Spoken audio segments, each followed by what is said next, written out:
میرے محترم دوستوں بزرگوں، یہ بیان حضرت مولانا یوسف صاحب رحمۃ اللہ علیہ نے فجر کی نماز کے بعد بنگلے والی مسجد میں 13 اکتوبر سن 1962 کو بیان فرمایا۔ یہ بیان اہم بیانات حضرت مولانا یوسف صاحب رحمۃ اللہ علیہ نام کی کتاب میں بھی چھپا ہوا ہے۔ اس بیان کا عنوان تھا اذان کو سمجھو اور اپنے عمل درست کرو۔ حضرت نے فرمایا، میرے عزیزوں اور دوستوں بزرگوں، اس زمانے میں ساری دنیا کے لوگ ایک غلط فہمی کا شکار ہیں، اور اسی غلط فہمی کی وجہ سے دنیا میں مصیبتوں کے دروازے کھلے ہوئے ہیں۔ اب رہی بات کہ وہ غلط فہمی کیا ہے، تو غلط فہمی یقین کی ہے۔ کہ کیا غلط فہمی یقین کی ہے؟ کہ غلط فہمی یہ ہے کہ کامیابی چیزوں سے ملیں گی اور چیزیں مال سے ملیں گی، پھر مال محنت سے ملے گا۔ انسانیت کا یہ وہ رخ ہے جس پر سب زندگی گزار رہے ہیں، چاہے نمازی ہو یا بے نمازی، سب اسی غلط فہمی کا شکار ہیں کہ مال کو مقصد بنانے کی وجہ سے انسانیت کے عمل دن پر دن خراب ہو رہے ہیں۔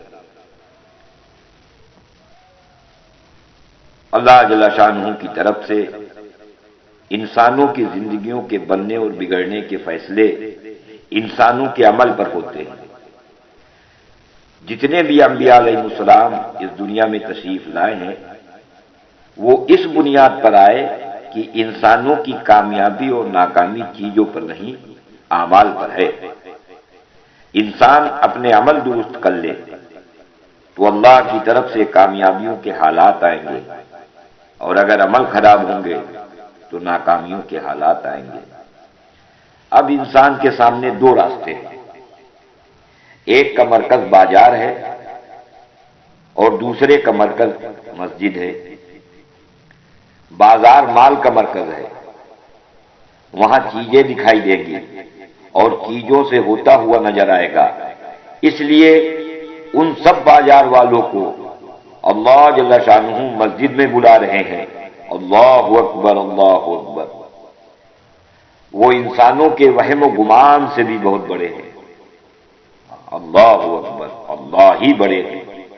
پھر دوسری آواز لگوا رہے ہیں، لا الہ الا اللہ، کہ چیزوں سے کچھ نہیں ہوتا، ایک بڑے سے سب ہوتا ہے۔ یہ آواز اس لیے لگوائی جا رہی ہے کہ پرورش کا اور فائدہ حاصل کرنے کا تعلق میری ذات سے جوڑ، اس لیے کہ جہاں سے ہوتا ہے وہ نظر نہیں آ رہا، اس کے لیے بیچ کے واسطے کی ضرورت ہے، جس طرح دوربین، تاکہ تمہیں نظر آئے، وہ واسطہ اشہد ان محمد رسول اللہ ہے۔ اس لیے آواز لگوا رہے ہیں محمد رسول اللہ، کہ وہ بتائیں گے کہ ساری کائنات کس طرح اللہ کے قبضے میں ہے۔ ان کی لامحدود قدرت کا استعمال تمہیں کامیاب بنانے کے لیے کس طرح ہوگا، یہی بتانے کے لیے مسجد میں بلا رہے ہیں۔ حی علی الصلاۃ، حی علی الصلاۃ، سب ایک ساتھ مل کر جمع ہو جاؤ۔ مسجد میں جوڑنے کا عنوان بنایا نماز کو، کہ اب یہاں بیٹھ کر سمجھو، حی علی الفلاح، حی علی الفلاح، کہ تمہیں کامیابی لینے کے لیے کیا کرنا پڑے گا۔ مسجد کی بنیاد پر جو کامیابیاں تمہیں ملیں گی، وہ چیزوں کی بنیاد پر نہیں ملیں گی، بلکہ محمد صلی اللہ علیہ وسلم والے اعمال سے ملیں گی۔ جس طرح جسم ماں کے پیٹ میں بنتا ہے، لیکن روح اللہ کی طرف سے فرشتے لا کر ڈالتا ہے۔ اگر اللہ جسم میں روح نہ ڈالے تو بچہ مرا ہوا پیدا ہوگا۔ جسم سارا موجود ہے، سر سے لے کر پیر تک سب موجود ہے، لیکن بیکار ہے، جسے تم دفن کر دیتے ہو۔ اسی طرح دنیا میں پھیلی ہوئی چیزیں دنیا کے نقشوں سے بنتی ہیں، پر اس میں کامیابی اور ناکامی اللہ کی طرف سے ڈالی جاتی ہے۔ وہ چاہیں گے تو شکلوں میں کامیابی ڈالیں گے اور چاہیں گے تو کامیابیوں کے نقشے میں ناکامی ڈالیں گے۔ جس طرح زندہ جسم سے جب چاہتے ہیں روح نکال لیتے ہیں، کامیابیوں ناکامیوں کے فیصلے اللہ کی طرف سے انسان کے عمل پر ہوتے ہیں۔ زمین سے جیسے اعمال آسمان پر جائیں گے، ویسے ہی فیصلے آسمان سے زمین پر تمہارے لیے آئیں گے۔ سب کے لیے اللہ کا یہی ایک ضابطہ ہے، حکومتوں کے لیے، سرمایہ داروں کے لیے، علماء کے لیے، عوام کے لیے، غریبوں کے لیے، سب کے لیے اللہ کا یہی ضابطہ ہے۔ اگر ذلت کا فیصلہ ہو گیا تو حکومتوں کے نقشوں میں ذلت آ جائے گی، اگر فقر کا فیصلہ ہو گیا تو محلوں میں فقیر ہو جائے گا، اگر عزت و غنا کا فیصلہ ہو گیا تو جھوپڑیوں میں راحت مل جائے گی۔ جس طرح روح کا تعلق شکلوں سے نہیں ہے بلکہ اللہ سے ہے، اسی طرح کامیابی اور ناکامی کا تعلق شکلوں سے نہیں بلکہ اللہ سے ہے۔ شکلوں میں حالات اللہ کی طرف سے ڈالے جائیں گے، شکلوں میں آنے والے حالات کا تعلق تمہارے اپنے عملوں سے ہے۔ حی علی الصلاح اور حی علی الفلاح کا مطلب یہ ہے کہ شکلوں سے نکل کر اللہ کے گھر میں آؤ اور یہاں بیٹھ کر اپنے عملوں کو ٹھیک کرو۔ خدا یہاں تمہیں صرف 4 رکعت نماز کے عمل کے لیے نہیں بلا رہے ہیں، بلکہ مسجد کو مرکز بنا کر اعمال چلانے کا نظام بنانے کے لیے بلا رہے ہیں۔ اگر عمل ٹھیک کر لو گے تو پھر تمہارے پاس شکلیں چاہے جیسی ہوں، اللہ جل شانہ کی طرف سے ان میں کامیابیوں کے حالات آ جائیں گے، چاہے تمہارے ہاتھوں میں پلاؤ کی شکل ہو یا روٹی چٹنی کی۔ اگر سر سے لے کر پیر تک کے عمل تم نے ٹھیک نہ کیے تو حالات کی خرابی تمہاری چیزوں میں آ جائے گی۔ انبیاء اکرام علیہ السلام انسانوں کو چیزیں بنانے کی طرف متوجہ نہیں کرتے تھے، بلکہ جہاں تک ہو سکتا تھا چیزوں سے ہٹانے کی کوشش کرتے تھے کہ ان شکلوں سے ہٹو اور سر سے لے کر پیر تک کے عملوں کو ٹھیک کرو۔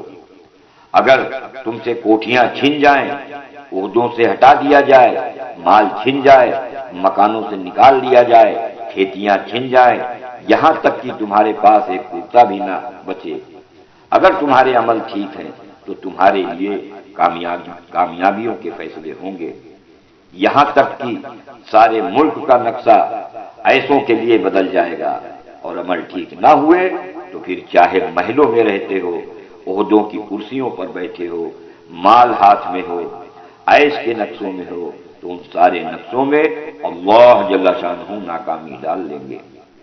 اس لیے میرے محترم دوستو بزرگوں، تم اپنے آپ کو چیزوں سے نکال کر عملوں کے ٹھیک کرنے پر آؤ، پھر دنیا دیکھے گی کہ اللہ کی قدرت عمل والوں کے ساتھ کیسے استعمال ہوتی ہے۔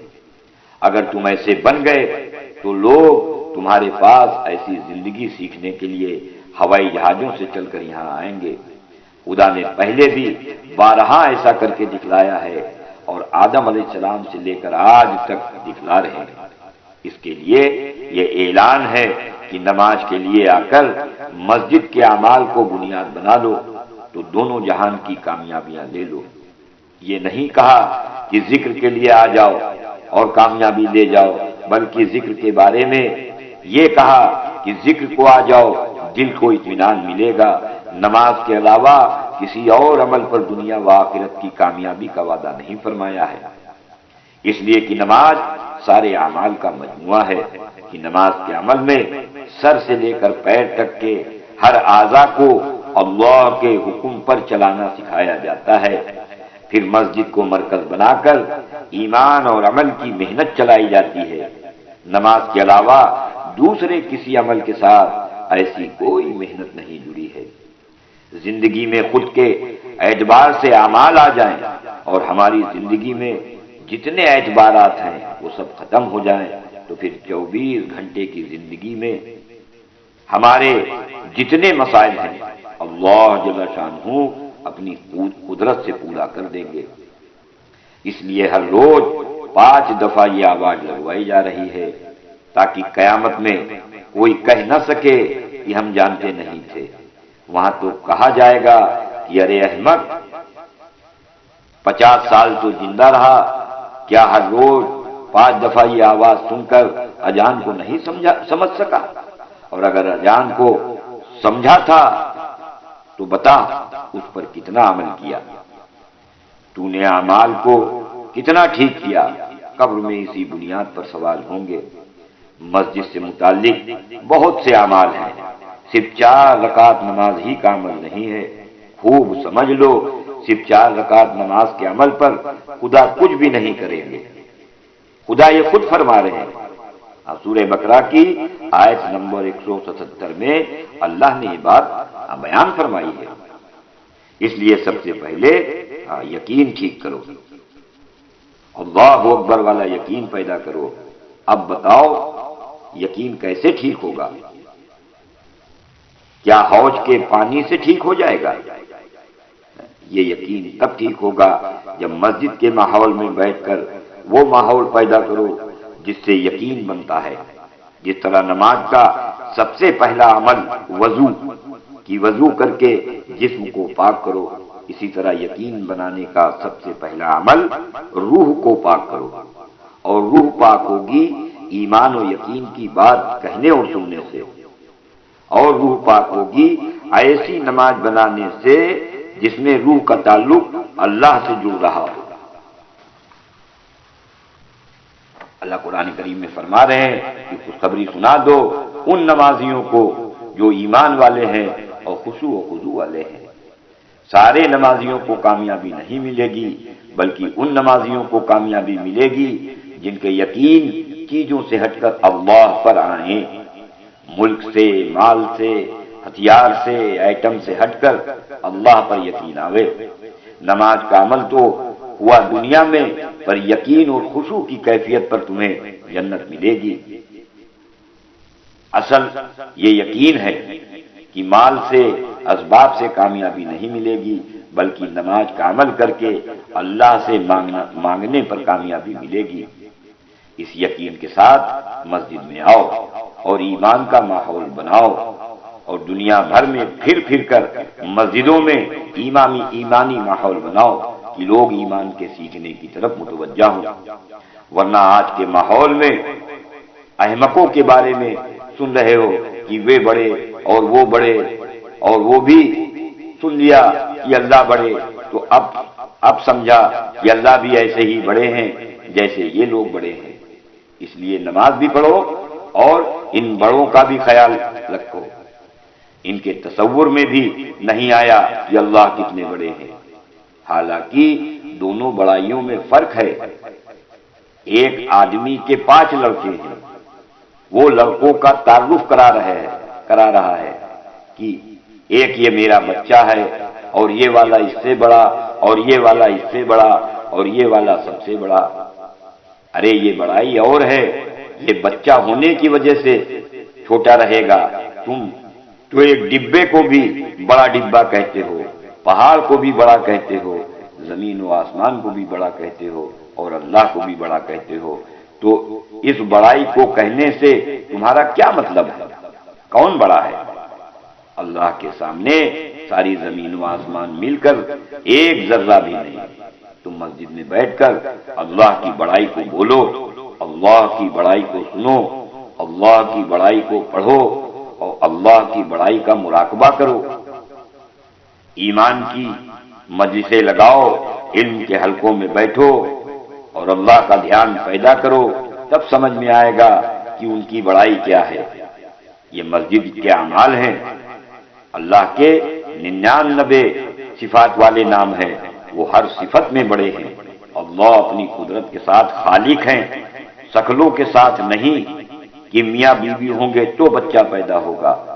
میاں بیوی سے بچہ پیدا کرنا یہ اللہ کی عادت ہے، اس کو قدرت نہیں کہتے۔ قدرت یہ ہے کہ وہ میاں بیوی کے بغیر بچہ پیدا کرتے ہیں۔ اللہ اپنی قدرت کے لیے شکلوں کے محتاج نہیں ہیں، وہ صمد ہیں، اللہ الصمد۔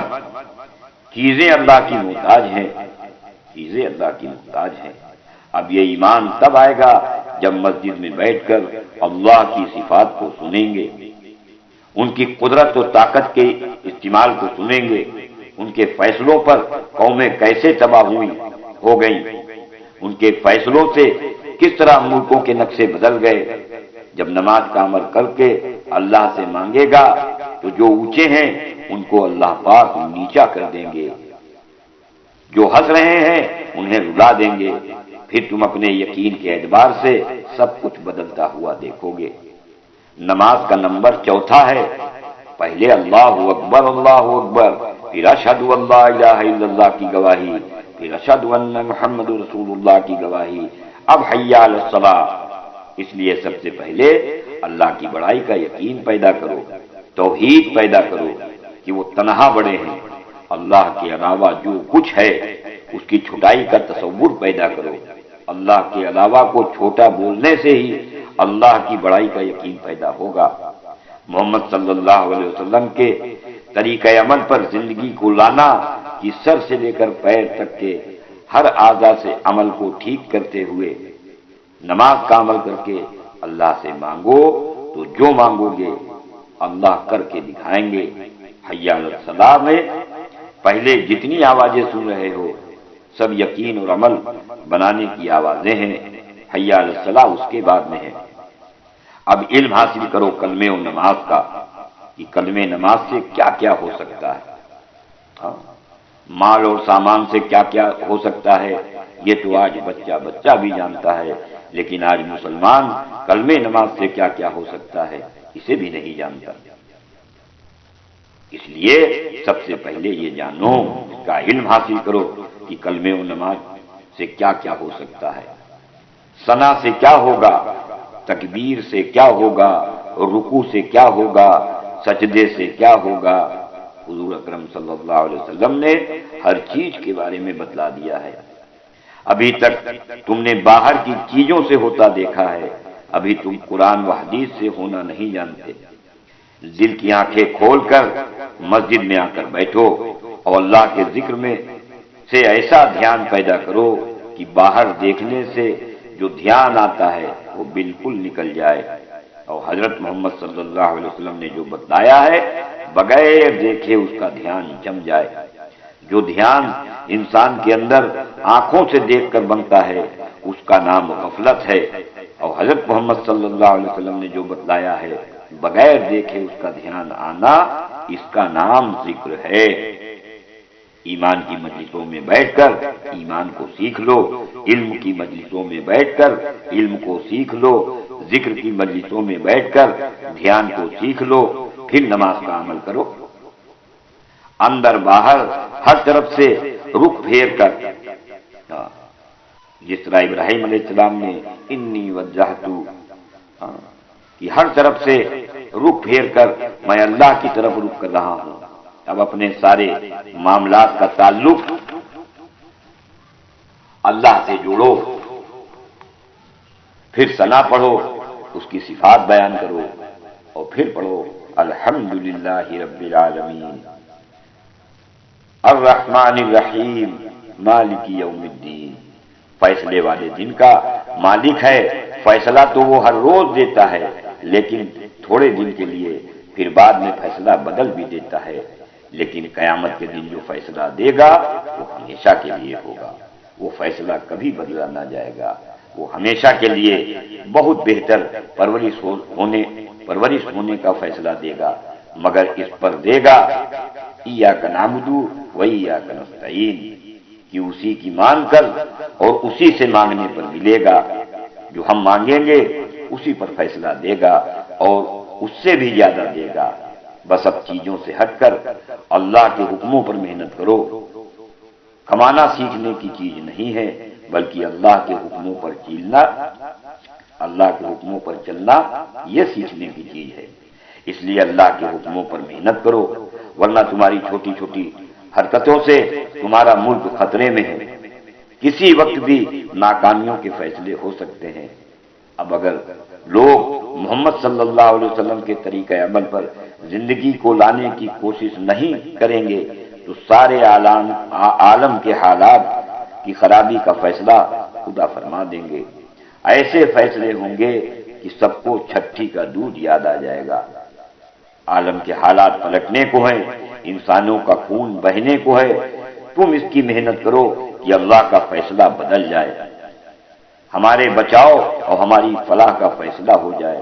اس کے لیے وقت مانگا جا رہا ہے کہ نکل کے یہ محنت کر لو اور اس محنت کو سیکھ لو اور اللہ سے کہہ کر اپنے بچاؤ کے فیصلے کرا لو۔ لوگ 1000 کام کرنے کے لیے تیار ہیں، پر اس کام کو کرنے کے لیے ان کے پاس فرصت نہیں ہے۔ ان 1000 کاموں سے فرصت کے دروازے نہیں کھلیں گے۔ حضرت محمد صلی اللہ علیہ وسلم کی محنت کے طریقے پر ہی عالم کے حالات بدلیں گے۔ اب کھڑے ہو کر بتلاؤ اس کے لیے کون کون تیار ہے؟